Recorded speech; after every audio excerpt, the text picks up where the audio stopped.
કચ્છના બિદડા સ્થિત બિદડા સર્વોદય ટ્રસ્ટે નિસર્ગોપચારને પ્રોત્સાહન આપવા માટે એક મહત્વપૂર્ણ પહેલ કરી છે. કે.એમ. પટેલ આરોગ્યધામ ખાતે પ્રભાવ હોલિસ્ટિક હેલ્થ ઇન્સ્ટિટ્યૂટ ખાતે આગામી જાન્યુઆરીમાં નિસર્ગોપચાર, યોગ પ્રશિક્ષક અને પોષણશાસ્ત્રી સહિત 3 ડિપ્લોમા અભ્યાસક્રમો શરૂ થશે.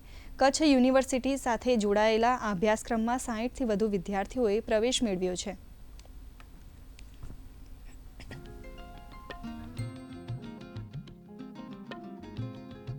આજના યુગમાં જ્યારે ટેકનોલોજીનું પ્રમાણ બહુ વધારે ઇન્ફ્લુઅન્સ કરી રહ્યું છે માણસ ઉપર, અને પર્ટિક્યુલરલી આપણા યુથ ઉપર તો અતિ કરી રહ્યું છે, તો આ જે અવેરનેસ ફેલાવવાનો કાર્યક્રમ છે અને પ્લસ રોજગારલક્ષી છે અને જ્ઞાનનું જે વિસ્તાર કરવાનું છે, આપણે જે આપણા પ્રાચીન પ્રાકૃતિક ચિકિત્સા છે અને યોગ છે અને આયુર્વેદાના અનેક પ્રકારના થેરેપીઝ છે, તો આ બધું સમન્વય આ કોર્સીસમાં થઈ રહ્યું છે. આજે આપણે જે નેચરોપેથી છે એમાં જેમ કહી શકાય કે ઇન્સ્ટ્રક્ટર હોય, સાથે એમ કહેવાય કે ભાઈ થેરાપિસ્ટ હોવા પણ ખૂબ જરૂરી છે. તો ડાયટિશિયન, થેરાપિસ્ટ અને યોગા આ ત્રણેયને લગતા ખૂબ અગત્યના કોર્સ એ બિદડા સર્વોદય ટ્રસ્ટ દ્વારા શરૂ થઈ રહ્યા છે.